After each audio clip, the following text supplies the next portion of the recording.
तानाशाही बंद करो।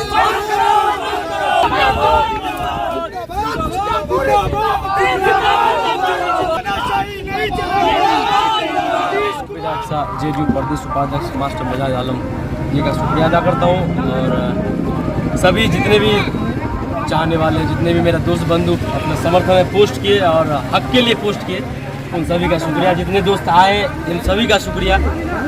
हालांकि हक को यहाँ पर दबाया जाता, ऐसा हरगिज नहीं। अगर ऐसी बात थी तो मुझे सुबह बोला गया था कि आप एक माफ़ीनामा लिख के दीजिए और आपको छोड़ दिया जाए। मैंने कहा कि माफ़ीनामा तो बिल्कुल नहीं, क्योंकि मैं कोई माफ़ी के लायक काम किया ही नहीं हूँ।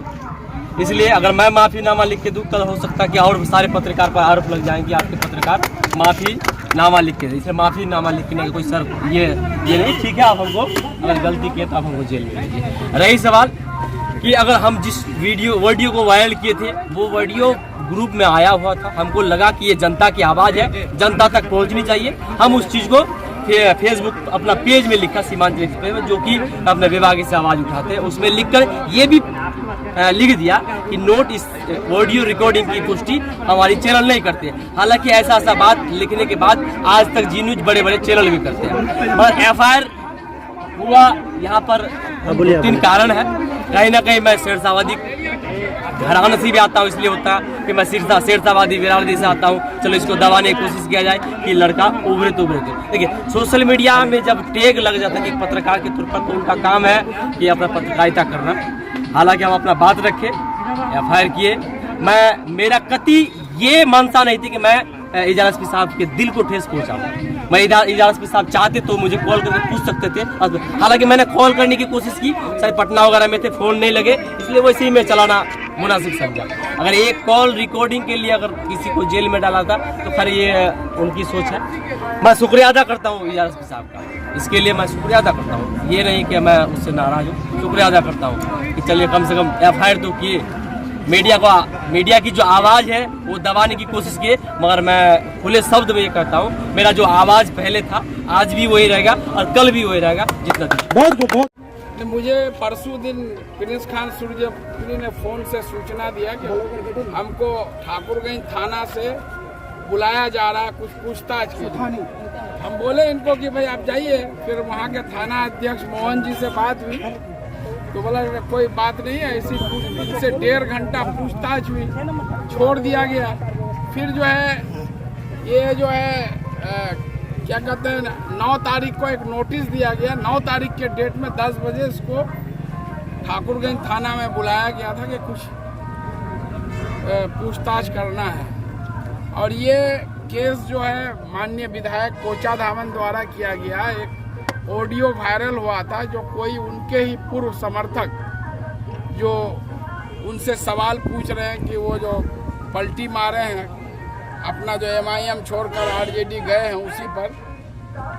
तो और जब इनके सीमांचल एक्सप्रेस में चला है, इसमें इनका लिखा हुआ है कि हम इस वायरल वीडियो की पुष्टि नहीं करते हैं। उनको अगर FIR करना था तो उस लड़के के पास, क्योंकि कॉल तो उन्हीं को किए हैं, उनके पास सारा डाटा है।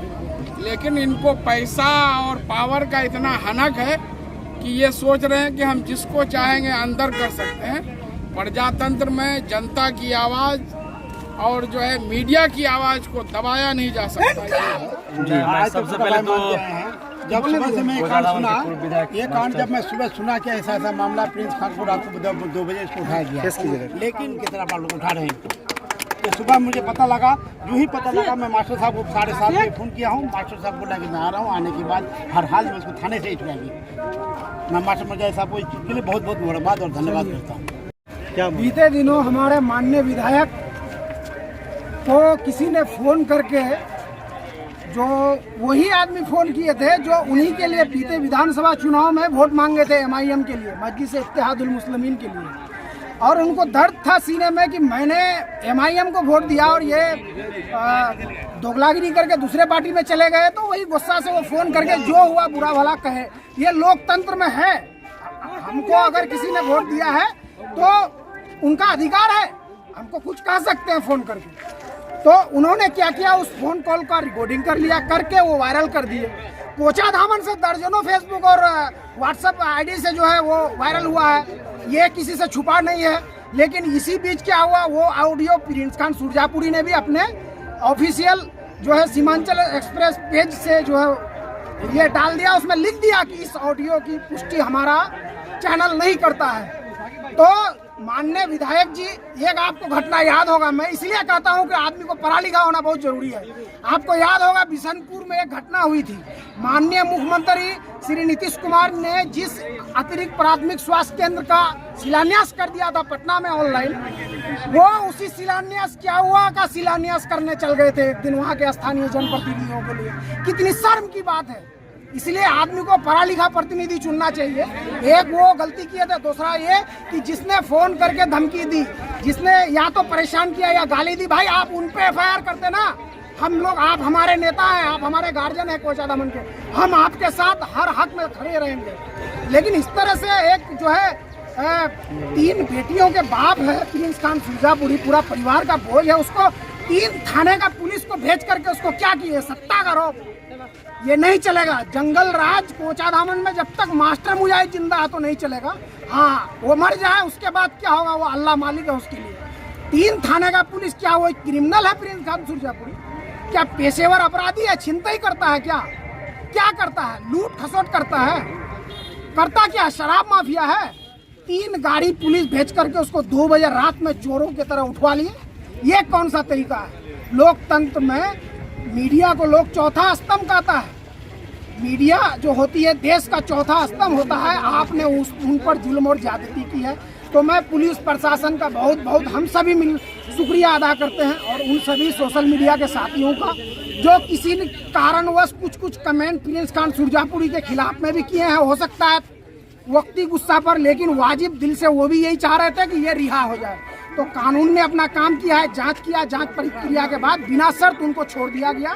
माननीय विधायक की यहाँ मौजूद हैं मुजाहिद आलम साहब, और आगे जिन्होंने गाली दिया है उस पर कानून अपना कानूनी कार्रवाई करेगी। अभी जो एक घटना घटी है प्रिंस खान सुरजापुरी के साथ, ये बहुत निंदनीय है, बहुत दुखद घटना है। ये बात सच है कि जो लड़का माननीय विधायक इजहार एसपी साहब से बात किए हैं, उनका आक्रोश बिल्कुल अपनी जगह में जायज़ है। जब ये वोट के लिए गए, माँ बहनों को कहा, डिटेंशन सेंटर दिखाया गया, तरह तरह की बात दिखाया गया। जब वो अपनी पार्टी छोड़ करके दूसरी पार्टी में जब चले गए तो उनका गुस्सा निकलना जायज़ था। वो उन्होंने कोई गलत बात नहीं कहा है कि आपने दलाली किया, आपने हमारा मैंडेट लेकर के दूसरे के गोद में जा करके बैठ गया। उनका गुस्सा अपने जगह में जायज़ है। और इसके बाद जब ये ऑडियो चला प्रिंस खान सुरजापुरी के पेज से, सबसे पहले माननीय विधायक इजहार एसपी साहब को चाहिए था कि जिस लड़का उनके साथ बात किया है उनका पुष्टि करके उन पर पहले एफआईआर होना चाहिए था, उसके बाद प्रिंस खान सुरजापुरी पर होना चाहिए था। पहले तो बात वो किया ना भाई, पहले उन पर होना चाहिए था। ये तो हिटलरशाही है, ये तानाशाही दिखा रहे हैं। वो हिटलरशाही दिखा रहे हैं कि मेरे पास पैसा है, मेरे पास पावर है, तो हम जिसको चाहे अंदर कर दें, जो मेरे खिलाफ बोलेगा वो अंदर कर दें। ऐसा नहीं होता। जो लोग वोट दिए वो आपसे सवाल करेंगे। आज आप सत्ता में हैं, आपसे सवाल होगा। जब पहले मास्टर मुजाहिद साहब सत्ता में थे तो मीम के लोग, हम भी थे मीम में, हम भी सवाल उन्हीं से कर रहे थे। आज वो सत्ता में, तो सवाल हम किनसे करेंगे? मास्टर मुजाहिद से करेंगे कि माननीय विधायक इजहार एसपी से करेंगे? किससे करेंगे? अगर हम उनसे सवाल करेंगे तो आज प्रिंस खान सुरजापुरी के साथ हुआ, कल मेरे साथ होगा, कल किसी और के साथ होगा, कल आपके साथ होगा, किसी के भी साथ होगा। इस तरह का तानाशाही नहीं चलेगी। ऐसे नेताओं की यहाँ की जनता आने वाले समय में बर्दाश्त भी नहीं करेगी। इतना तो तय। पिछले साल नहीं, जब मैं विधायक था, बिशनपुर के एक लड़के ने पोस्ट डाला कि यही है 4G का विकास। एक रोड का फोटो डाल करके, एक गली का फोटो डाल करके, उस पर एक मुर्तजा नाम से डेरामारी के लड़के, उसने कमेंट किया कि ऐसे विधायक को गोली मार देना चाहिए। मुझे कुछ पता नहीं। वो लड़का देखा तो घबरा गया, वो स्क्रीनशॉट लेके पोस्ट डिलीट कर दिया और लिख के बिशनपुर ओपी में दिया। और ओपी प्रभारी अभय जी थे और विनोद सिंह इंस्पेक्टर बहादुर, ये लोग जाके उस लड़के को डेरामारी से गिरफ्तार करके बहादुरगंज में ला के बंद। जब उसके घर वालों ने मुझसे बात की, मुखिया मुख्तार साहब, मैं पटने में था, मैं बोला भाई उसको जो है माफ़ कर दिया। आज वो लड़का खुद हम लोगों का चाहने वाला है। कल तक वो कमेंट करता था कि मास्टर मुजाहिद को गोली मार देना चाहिए। इसके अलावा आप देखे होंगे कि लॉकडाउन के टाइम में एक जो है ग्रुप बना के जो है व्हाट्सएप ग्रुप बना के किस तरह से मुझे जान से मारने की गाड़ी, और उस ग्रुप का नाम था मास्टर मुजाहिद रंडी का औलाद, उसका नाम था, सोच लीजिए। और उसके प्रोफाइल पिक्चर में यही हाजी साहब का ही पिक्चर था, समझ गए। केस हुआ, एक लड़का सद्दाम नाम का दसिया टोली जेल गया, मैं नहीं केस किया, और मुझे मालूम हुआ कि वो गरीब आदमी है, खुद अपने पैसे से बेल किया, बेल ही नहीं किया, उसको घर छोड़ के गए, आर्थिक मदद भी गए। उसके बाप जो है दूसरे जगह इसमें कोरोना में लॉकडाउन में फंसे हुए थे, उनकी भी आर्थिक मदद की गई। और आज भी उनकी माँ जो है हमको जो है भाई लगा दिया, भाई बहन का रिश्ता है, वो लड़का सब मामा कहता। ऐसे आज भी मेरे मोबाइल में मैं यही बात एसपी साहब और थाना अध्यक्ष से बोला कि ठीक है मैं जाता हूँ, मैं लिख के देता हूँ, और ऐसे लड़कों को जब तक गिरफ्तार नहीं कीजिएगा मैं थाने पर धरने पर बैठ जाऊंगा। लेकिन उससे पहले ही इनको छोड़ दिया गया, इसलिए इस सब से घबराने की बात नहीं है। मैं यहाँ की जनता के लिए और मीडिया की आवाज़ को जो दबाने की कोशिश करेगा, मैं ऐसे लोगों के से लड़ाई लड़ने का काम करूँगा। इसलिए आपको डरने की बात नहीं है। आदमी को हक है, जिनको वोट दिया, सत्ता में बैठाया, ये गोदी मीडिया थोड़े है क्या? सत्ता से नहीं विपक्ष से सवाल कीजिएगा। हमसे भी बहुत सारे लोग सवाल करते हैं, नीतीश कुमार जी ऐसे वैसे ऐसे, हम लोग जवाब देते हैं, कभी उससे विचलित नहीं होते हैं। तो ये जो भी घटना हुई, जितनी भी निंदा की जाए कम है। वो अगर उनको अगर केस ही करना था तो अपने कार्यकर्ता पर करना था, जो अपने आप को बता रहा है कि आज जा बरारो, और वो उन्हीं के मोबाइल में, हाजी साहब के मोबाइल में मैंने फ़ोन किया होगा। तो ये दबाने की कोशिश, ताकि मीडिया वाले हमसे सवाल नहीं करें और हम लोगों को जो है हम लोगों के खिलाफ में जो है आवाज़ नहीं उठाए। ऐसा होने वाला नहीं है। यहाँ सीमांचल की जनता जाग चुकी है। कोई नेता ये समझते हैं कि हम आज पावर में है तो उसका ठसक में जो जनता को और किसी को परेशान करेंगे, ऐसा हम होने नहीं देंगे।